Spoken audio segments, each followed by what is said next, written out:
The family meeting was scheduled for a Saturday morning in November, which I thought was deliberate. My mother always preferred to deliver bad news in daylight. She said it made things feel more official, more final. I drove 40 minutes from Austin to my parents' home in Marble Falls, Texas. The same drive I had made 100 times over my 34 years. Past the cedar breaks and the limestone outcroppings, past the cattle gate with the rusted W brand my grandfather had welded himself in 1962. Past the east pasture where my grandmother, Dorothy Mae Winston, had taught me to identify wildflowers by Latin name when I was 7 years old. I knew what the meeting was about. My brother Caleb had called me the week before, not to talk but to warn me. "Mom's made her decision," he said. "Just wanted you to hear it from me first." There was no kindness in it. It was theater. He wanted to watch my reaction in real time. I told him I appreciated the heads up and ended the call. What neither Caleb nor my mother nor my father knew, what no one in that house knew except my grandmother's private attorney and me, was that Dorothy Mae Winston had already made her decision 4 years earlier. On a Tuesday afternoon in November 2019, sitting at her kitchen table with a notary and 2 witnesses, she had signed a quit-claim deed transferring the entire Winston Estate to me. Every acre. Every structure. Every dollar of it. The meeting was already over before it began. My family just didn't know that yet. To understand what happened that Saturday, you need to understand what the Winston Estate actually is, and what my family turned it into. The property sits on 847 acres of Texas hill country outside Marble Falls. My grandfather, Harold Winston, built the main house in 1971 with his own hands and the hands of 3 hired men. Limestone walls, cedar beam ceilings, a wraparound porch that faces west so you can watch the sun drop behind the hills every evening without obstruction. Over 40 years, Harold added a guest cottage, a working barn, a small private lake stocked with bass, and 12 acres of irrigated pecan orchard that produced commercially until 2015. When Harold died in 2014, he left everything to my grandmother Dorothy. That was never disputed. What became disputed, quietly then loudly, was what Dorothy would do with it when her own time came. My brother Caleb is 4 years older than me. He is handsome in the way that photographs well, which served him throughout our childhood. He was my parents' undisputed favorite from the time I was old enough to notice such things. He received the new car at 16. The college tuition without conditions. The down payment on his first house in San Antonio, which my parents called a loan and never collected. When Caleb graduated with a business degree he never used professionally, my father threw him a party in the backyard with a live band and 60 guests. When I graduated summa cum laude with a degree in estate and trust law 3 years later, my mother made a nice dinner. I am not telling you this to generate sympathy. I am telling you this because it is relevant to what my grandmother saw and what she decided to do about it. Dorothy Winston was sharper at 81 than most people are at 40. She read 3 newspapers daily. She managed her own investment accounts until the year she died. She noticed everything and said little, which people frequently mistook for frailty. It was not frailty. It was precision. She noticed that Caleb visited her primarily when he needed something. She kept a mental record. Later she told me she had kept a written one.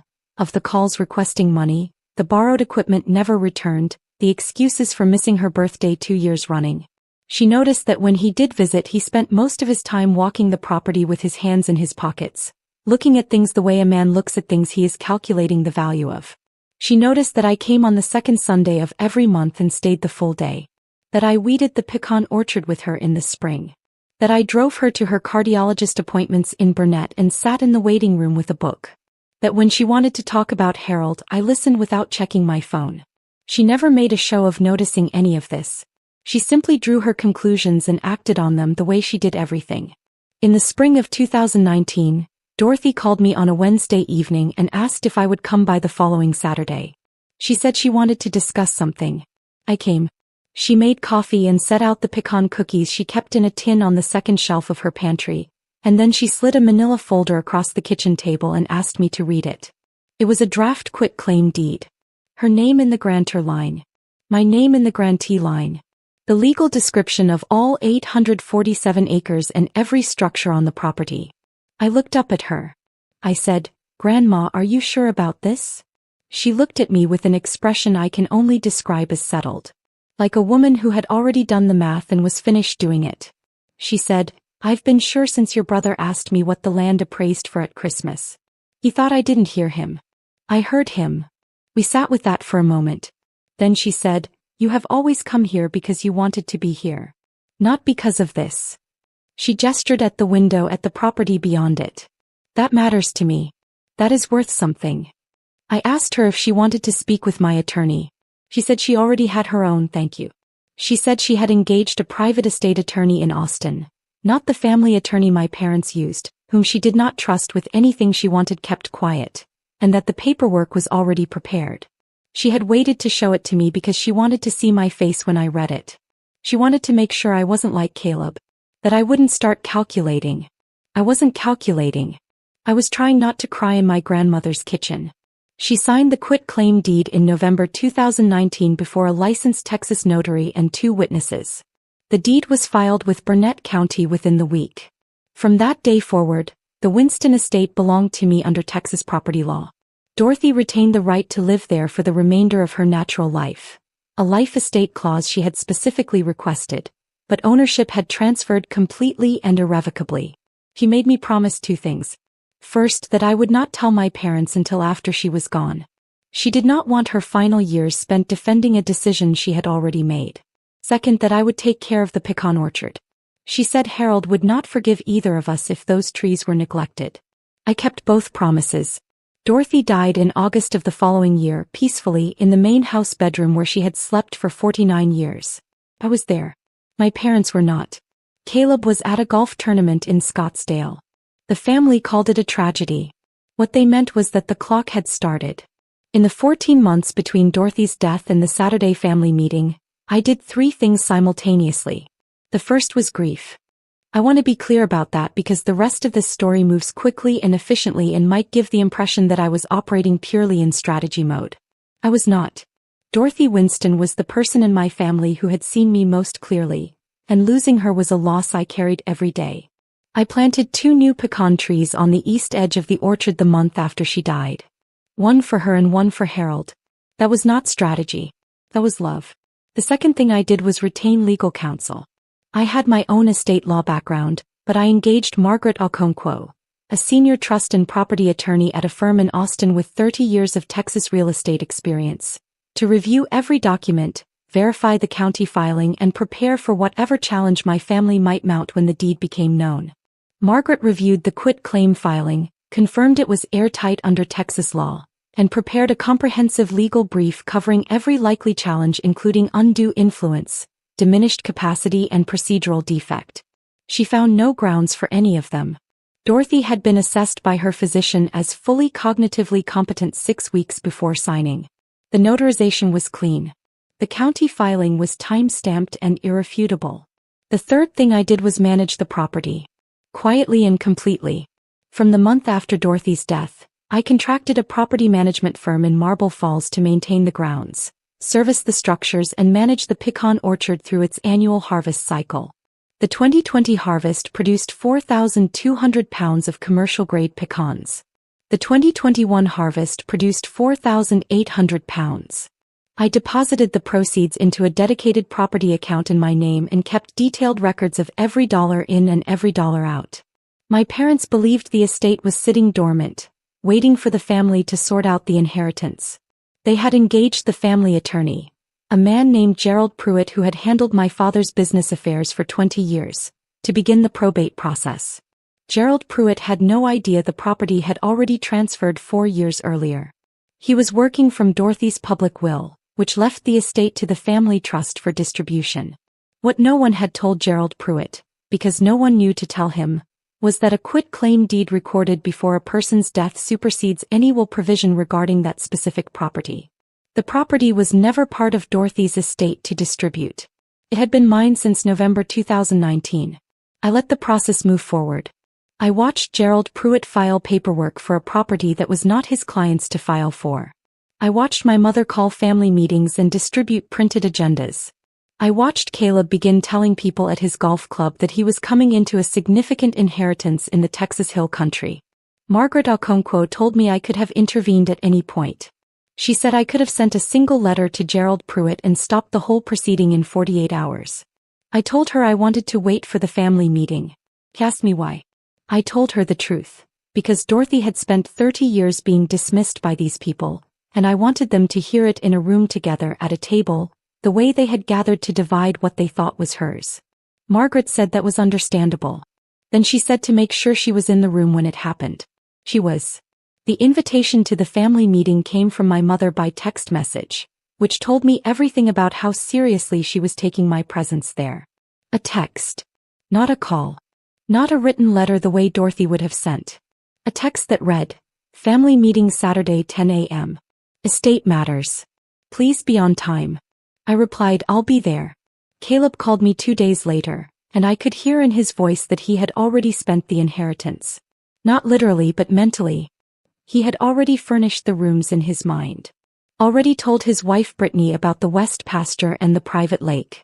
Already, I suspect, begun researching what 847 acres of hill country land appraised for in the current market. "You know how Mom is," he said. "She just wants everything settled cleanly. No drama." "I understand," I said. "And look, I know this isn't what you were hoping for. But Grandma was closest to me toward the end. You know that. She told Mom herself." I let that sit for a moment. Dorothy, who had asked me not to tell my phone that she was in the hospital so that Caleb wouldn't find out and feel obligated to cut his golf trip short.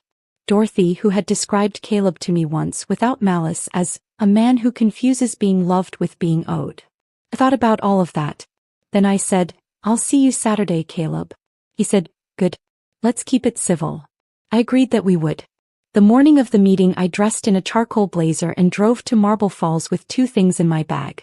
The first was a copy of the quit-claim deed, notarized and certified by Burnett County. The second was a 12-page forensic accounting summary that Margaret had commissioned 3 weeks earlier. A quiet audit of all property-related transactions processed through the family attorney's trust account since Dorothy's death. What it revealed was that Caleb had already submitted invoices totaling $47,200 to the estate account for what he described as property oversight and management services. For a property he had visited twice in 14 months, according to the property management firm's gate logs. I put both documents in a manila folder and set it on the passenger seat. Margaret Okonkwo was already parked outside my parents' house when I arrived. She had driven from Austin and was drinking coffee from a travel mug, reading something on her tablet. She looked up when I pulled in, gave me a single nod and got out of her car. My mother saw us approaching from the front window. I watched her face change, just briefly, a flicker of something, when she saw that I had not come alone. She opened the door before we knocked. "Who is this?" she said. "My attorney," I said. "She's here to assist with the estate discussion." My mother's jaw tightened. "This is a family meeting." "Yes," I said. "It is." The dining room table had been set up the way my mother arranged things when she wanted to signal authority. A printed agenda at each seat. Water glasses. A yellow legal pad at Caleb's place. Gerald Pruitt, the family attorney, sat at the far end with his own folders arranged in a neat stack. My father sat to my mother's right, which was his customary position. Caleb sat directly across from me with Brittany beside him, her presence unannounced and, I suspected, strategic. A witness. An audience. My mother had not placed a chair for Margaret.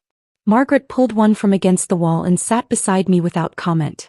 Gerald Pruitt looked at Margaret the way attorneys look at other attorneys they haven't been warned about. He leaned slightly toward my mother and said something quiet. My mother shook her head. Gerald Pruitt straightened his folders. "We're here to finalize the distribution of Dorothy Winston's estate," my mother began, reading from the agenda. "The estate includes the Marble Falls property, 847 acres, appraised at $5.1 million as of June of this year, along with associated structures and agricultural assets. Gerald has completed the probate review and the family has reached a decision." She looked at me when she said, "the family," in the particular way she had always used that phrase. As a perimeter, not an invitation. Caleb leaned back in his chair. He had the posture of a man who had already won. "Before Gerald presents the distribution," my mother continued, "I want to say for the record that Dorothy's wishes were clear to those of us who were closest to her in her final years." She paused. "The estate goes to Caleb." That is what she wanted. That is what this family has decided. She looked at me. I know that's not what you were hoping, Claire. But your grandmother was closer to Caleb. You always pushed her away. You were always too busy with your career, your Austin life. Caleb was present. Caleb's mouth curved slightly. He had the grace not to smile fully. I looked at my mother. Then at Gerald Pruitt. Then at Margaret, who gave me nothing. No expression, no signal, because she didn't need to. I folded my hands on the table. I said, I understand. Please continue. My mother nodded, satisfied. Gerald Pruitt opened his top folder. He cleared his throat. He began reciting the legal description of the property. The same legal description that had appeared on a quitclaim deed filed with Burnett County in November 2019. Margaret uncapped her pen. Gerald Pruitt was 4 sentences into the property description when Margaret set her briefcase on the table and opened it. The sound, the 2 brass latches releasing in sequence, was quiet. But it was enough. Gerald Pruitt stopped mid-sentence. My mother looked over. My father, who had not spoken since I arrived, straightened in his chair. I apologize for the interruption, Margaret said. She did not sound apologetic. She sounded like a woman who had said those words in courtrooms and conference rooms for 30 years and meant them as a courtesy, not a concession. My name is Margaret Okonkwo. I'm a senior trust and estate attorney with Okonkwo and Associates in Austin. I represent Claire Winston in matters related to the Dorothy Mae Winston property holdings. She paused. Before this meeting continues, I have a legal obligation to disclose a recorded instrument that directly affects the distribution being discussed. My mother's chin lifted. We have our own attorney present. Whatever you have can go through Gerald. It can, Margaret agreed. But it cannot be ignored regardless of how it's presented. And given that Gerald has been processing a probate that involves this property, I think he'll want to hear this as well. She looked at Gerald Pruitt with the specific professional expression of one attorney delivering difficult news to another. I don't believe you were made aware of this filing, Gerald. I reviewed the probate record. You weren't. Gerald Pruitt set down his pen. My mother said, we have already made our decision as a family.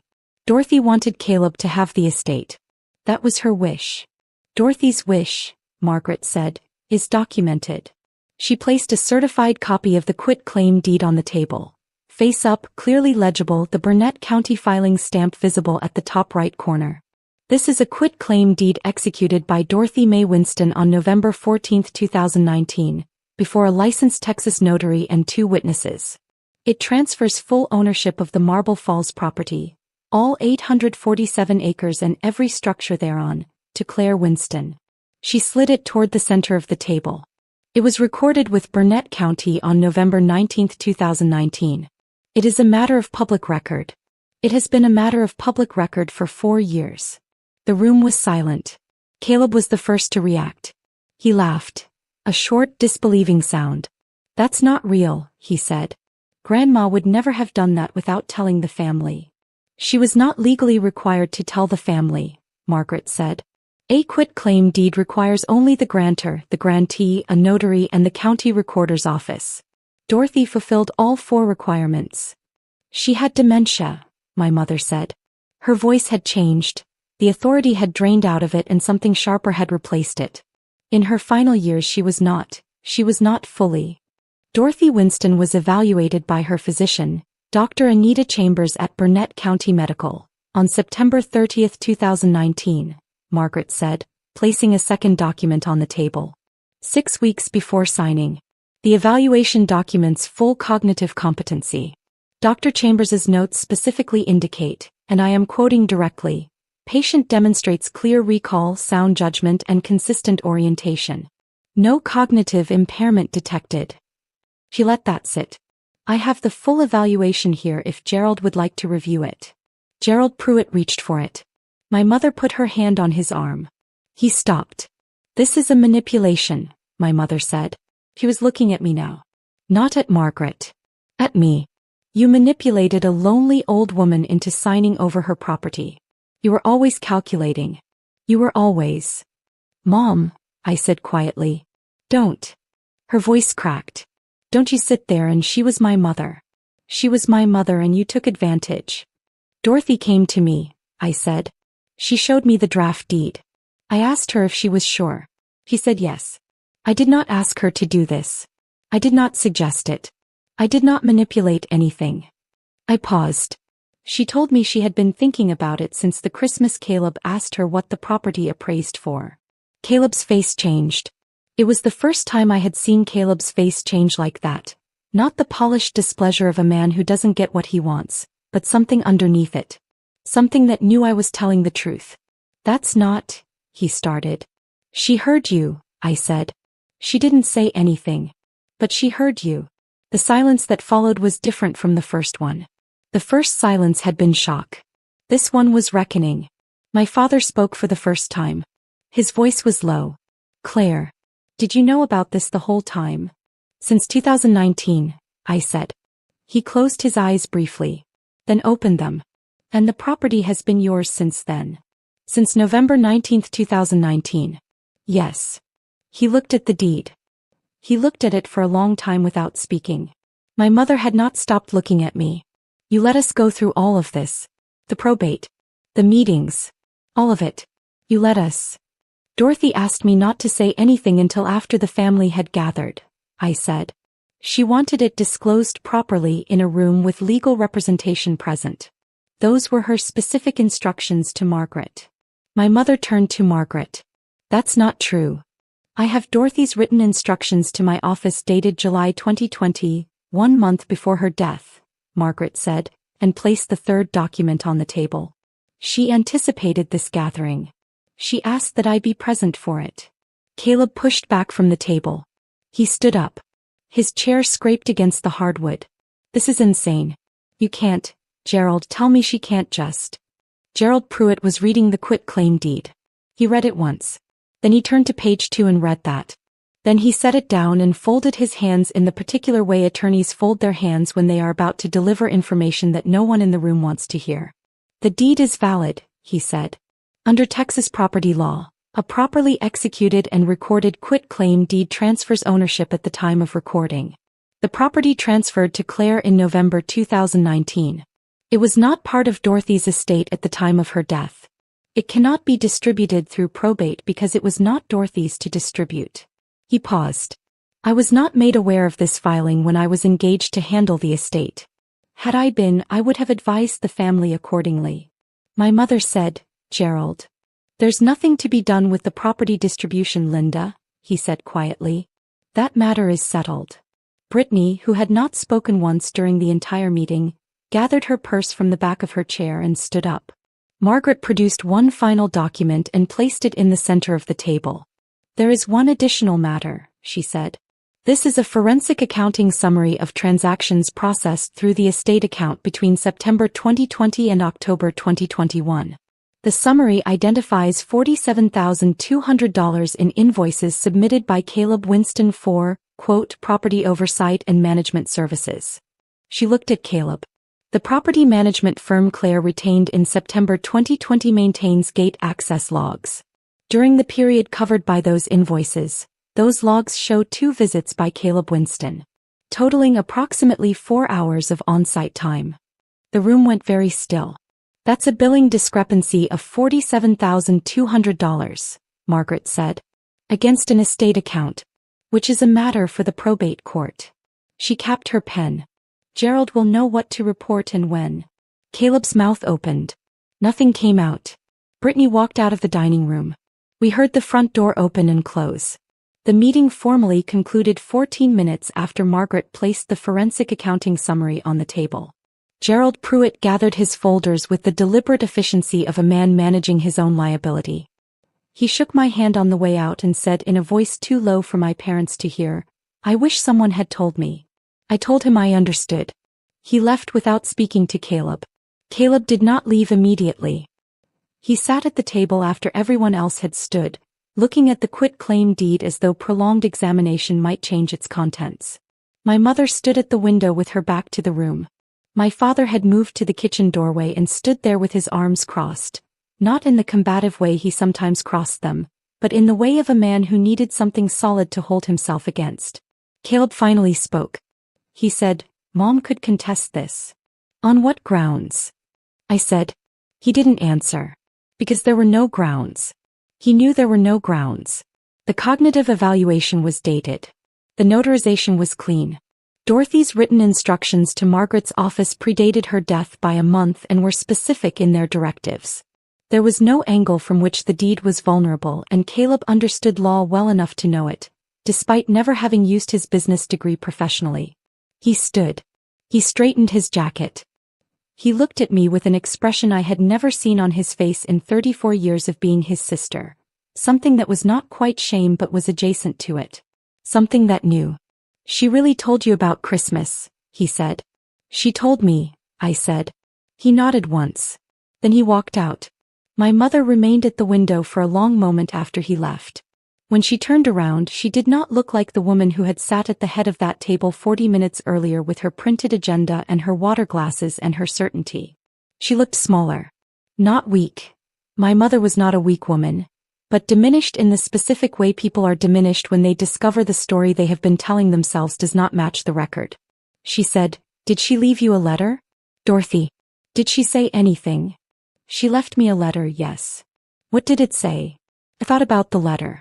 About Dorothy's handwriting, precise and slightly forward-leaning, the way she had been taught in school in 1952.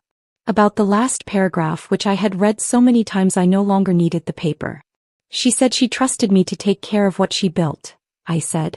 "And she said she hoped someday the family would understand why she did what she did." My mother looked out the window at the empty driveway where Caleb's truck had been. She said nothing. My father said quietly, "What happens now, Claire?" What happened next unfolded over the following months with the procedural steadiness that legal matters tend to have when the documentation is solid and the facts are not in dispute. Gerald Pruitt filed the required disclosure with the probate court within 2 weeks of the meeting.